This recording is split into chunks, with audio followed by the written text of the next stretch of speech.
La communauté musulmane a célébré ce vendredi 21 avril 2023 l'Aïd el-Fitr, une fête qui marque la fin du jeûne musulman et la célébration des festivités du Ramadan. L'honorable Charles Toko, élu de la 8e circonscription électorale, a sacrifié à la tradition à la place Idi de Zongo 2 de Parakou. Il a fait le point de ce qu'il a retenu du sermon. Je ne retiens que le sermon de l'imam. Il a dit ceci. Il s'est posé la question de savoir si vous faites 30 jours d'abstinence, pourquoi ne pas continuer? Si vous faites 30 jours sans fumer, ça veut dire que vous pouvez continuer le reste de votre vie sans fumer.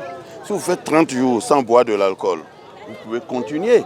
Une fois que vous avez fait l'effort durant 30 jours de ne pas critiquer l'autre, de ne pas tomber dans le péché, c'est que vous pouvez vous corriger pour le reste de votre vie.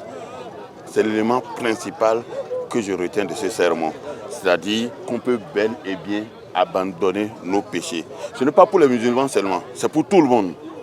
Je pense que le carême, tout être humain devait faire le carême. Sur le plan scientifique, c'est démontré aujourd'hui que quand sa femme du matin au soir, à un certain moment, des cellules, on se débarrasse des cellules mortes.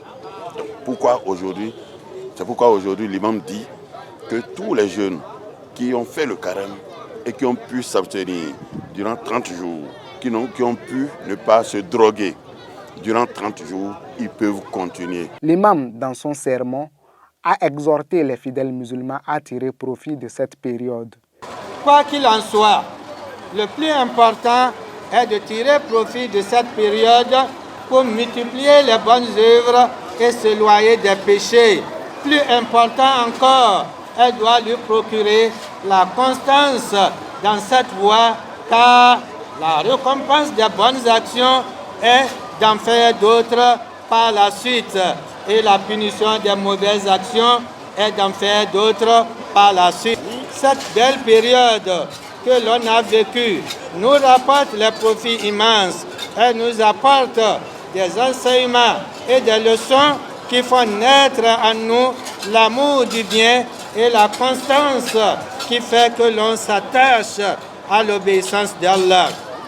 À la fin, l'honorable a invité les fidèles musulmans à plus de prudence dans la circulation. Mais la fête en islam n'est pas synonyme de rouler à tombeau ouvert. Également, il est interdit en islam la consommation des produits alcoolisés.